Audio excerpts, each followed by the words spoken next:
And then,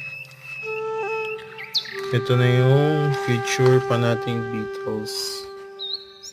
Yan. Ito yung future beetles. Ito mag-ano na yan. Lalabas na yan. Nakikita niyo yung mata. Yan na yan. Sana mabuhay. Sunod-sunod na yan. Sana mabuhay. Yan. Ito yung mga soon beetles natin. Ito kakaano lang yan. Ganyan sila pagka from uod, larva to pupa. Ganyan sila kaputi. Yan. Yan, ganyan sila kaputi. Yan. Tapos after 1 day, 2 days, yan, ganyan sila. Ito. Yan.